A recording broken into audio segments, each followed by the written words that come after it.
المغربي دار امور جيده، بنى بنيه تحتيه، استثمارات، يحاول يعمل في مجالات معينه، يحاول يستقطب مستثمرين في مجال الصناعات تاع قطع الغيار تاع الطائرات، في مجال صناعه السيارات، راه وصلوا 14 مليار دولار.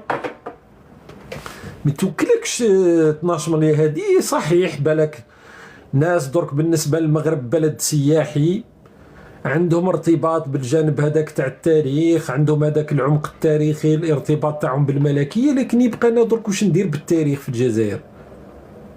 انا صناعه فرنسيه اوكي، انا ولدت سنه 1962 اوكي، واش راح نبني درك؟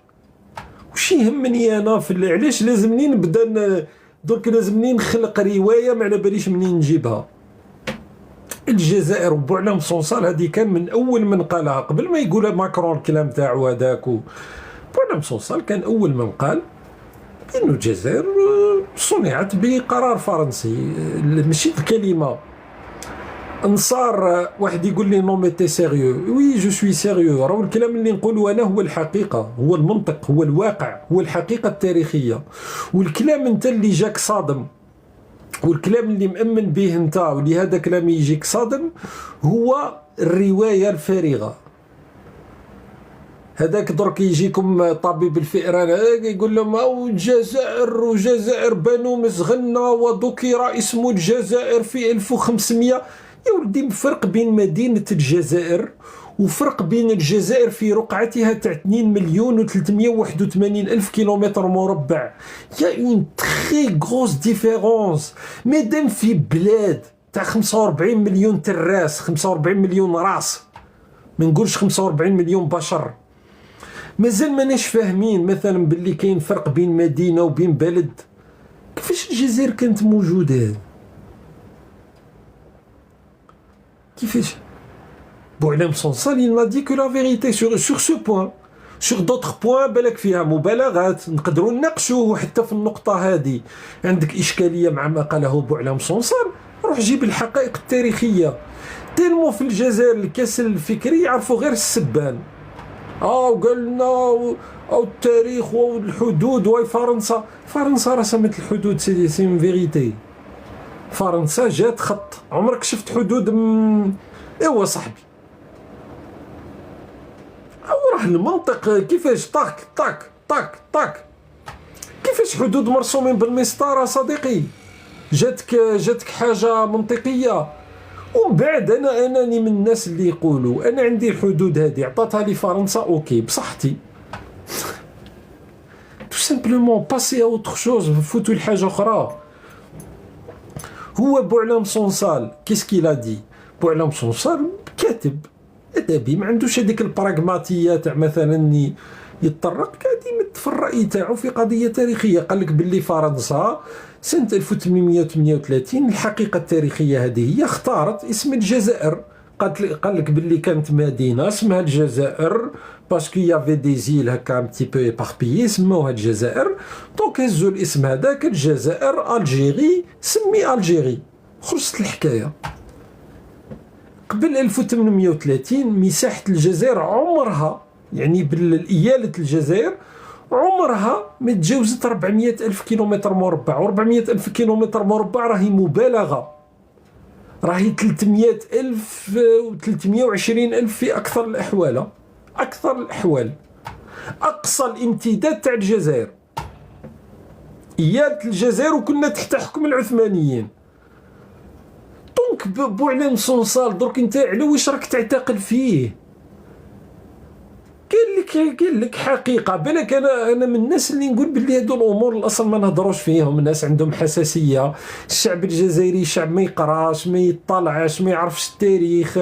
اليوم من اكثر الشعوب جهلا في العالم هو الشعب الجزائري. بالك هذه الامور نتجاوزوها ونركزوا على امور، باسكو انا عندي واحد الجانب براغماتي.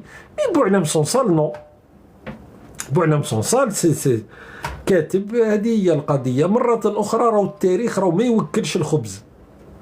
راهي الامارات ولدت سنه 1974، وشوف كيفاش راهم عايشين، وشوف كيفاش اليوم الرؤيه تاعهم، وشوف كيفاش راهو التاريخ ما يوكلش الخبز. راهو الجزائري محتاج ياكل الخبز، محتاج ما يموتش بالملاريا. واش ندير انا واش ندير انا درك نبقى نخلق في الروايات؟ ايوا صاحبي، منذ متى كانت تمراس الجزائريه؟ منذ متى كانت ورقله جزائريه؟ منذ متى كانت اليزي جزائريه؟ اي بوعلام صنصالي لا دي سا فاسون، كان بالك لازم يراعي شويه بعض الامور، ما راعاهمش الله غالب.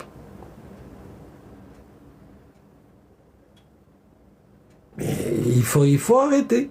دركا الاعتقال، دركا نروحوا للجانب السياسي تاع الموضوع. غدوه نهضروا عليه الاخر، الموضوع تاع الصين. السناطرة باش تشوفوا الحماقة تاع النظام الجزائري وين توصل. اليوم الطبقة الفرنسية مجتمعة كامل. مارين لو بان، l'écrivain citoyen français Boualem Sansal ne donne plus signe de vie.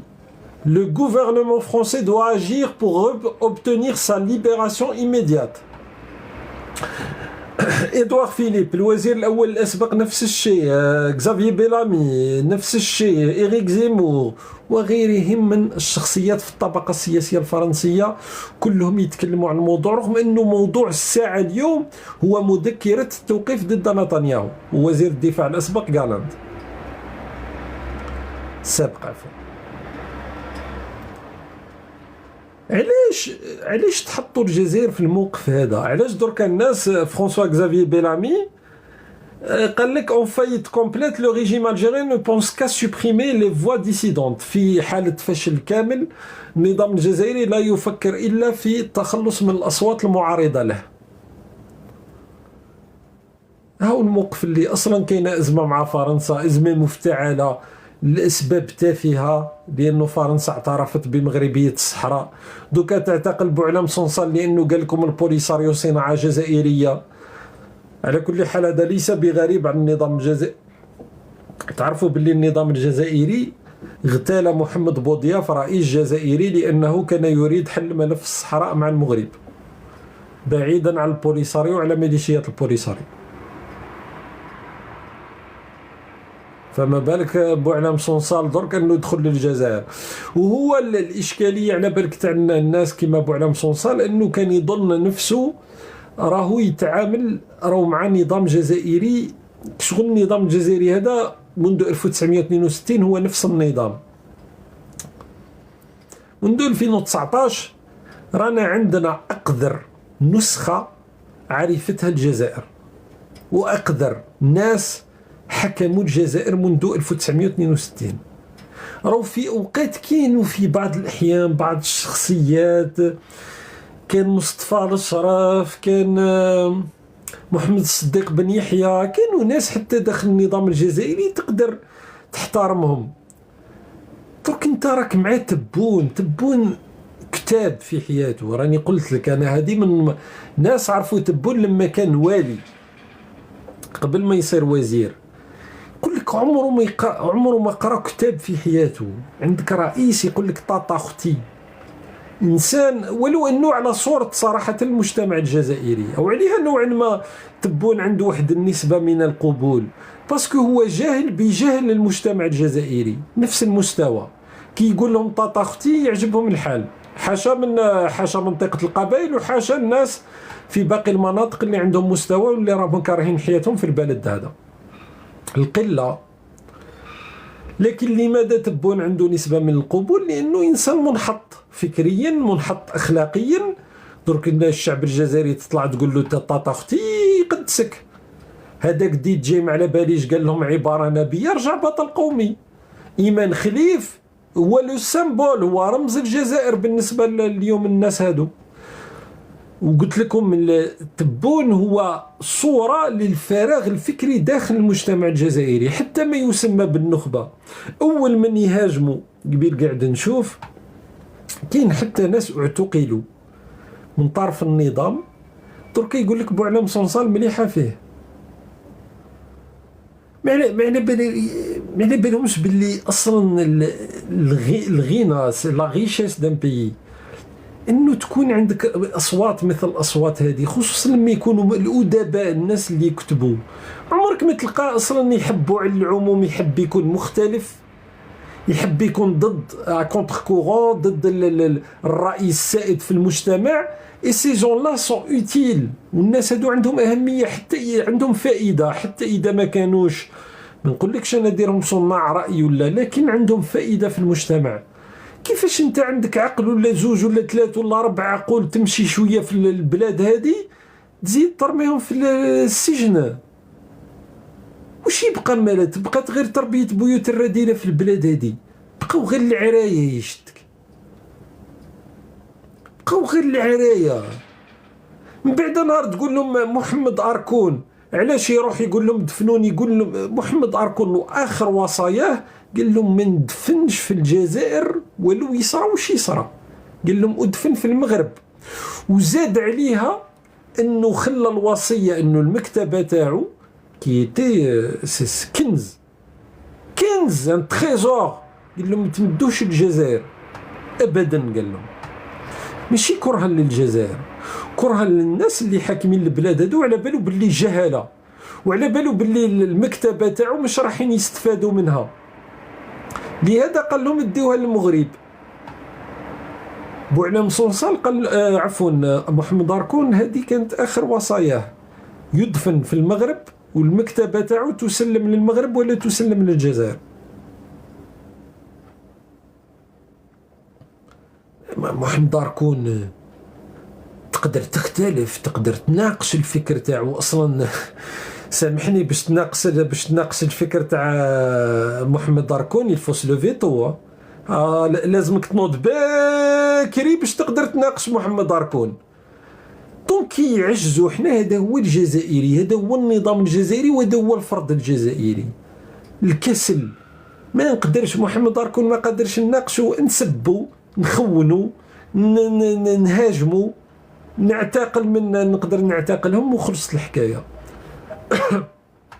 هذه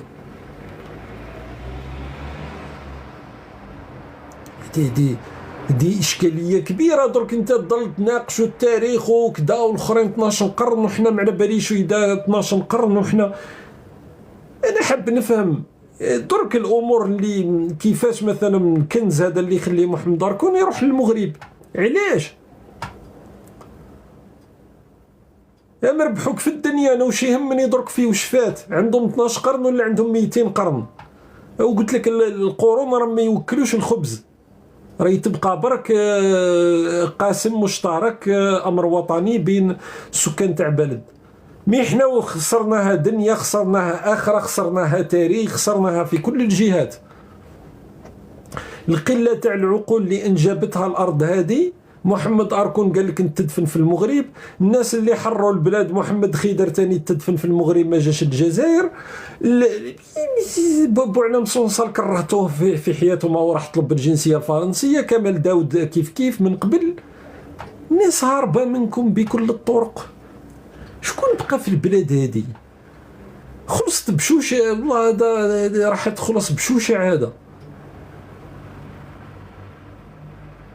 وش بقى في البلاد هذه؟ بقاو غير العرايه. ما فهمتش انا وش حابين ديروا كي تبقاو عرايه بين بعضاكم. ديروا دولة العرايه، وش راح نديروا؟ لا تربيه، لا اخلاق، لا هي بلاد تقدر تعيش فيها حتى الناس اللي يساندوا النظام. ياك بلادك هذه ما تقدرش تعيش فيها، راك ما تقدرش تمشي مع امك، مع اختك، مع مرتك في الشارع.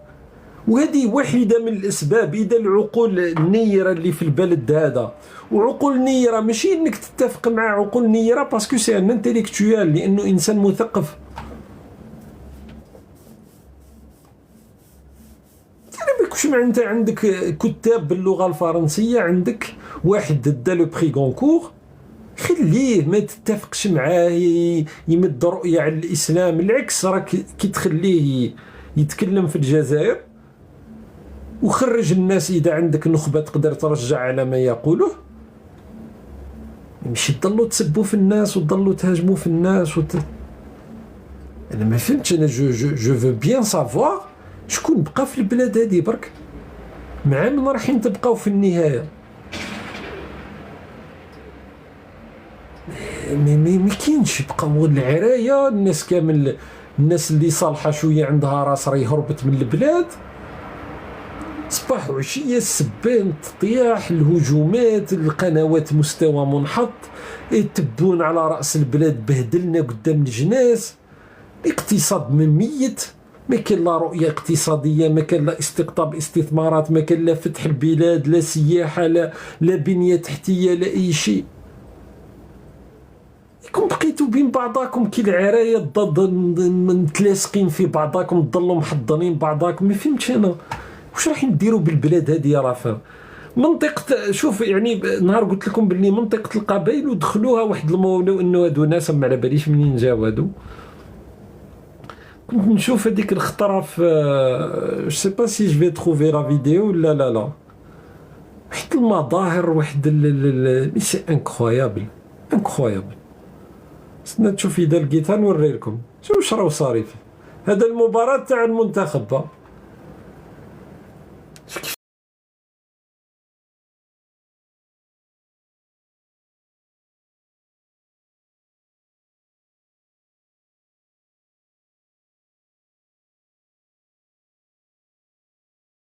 صراحة ما على باليش منين لقطوهم هادو، اون توت اونيتي المرا ما بقات مرا،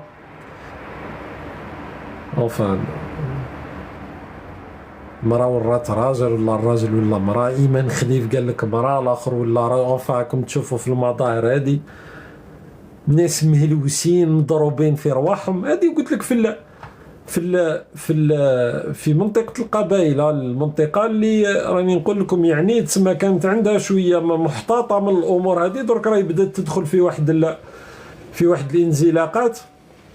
وقال لك شوف واش يديروا. شوف Il y avait plus de 25 000 drapeaux qui ont été distribués à cette occasion pour montrer que la Kabylie reste toujours algérienne et surtout rappeler aussi leur هذا القضياس هذا خرجوه، قال لك باللي شوف كيفاش يتعاملوا مع القبائل. شوف دخلوا لهم 25,000 علم باش يقولوا له، باش زعما باش منطقة القبائل لازم تبين لهم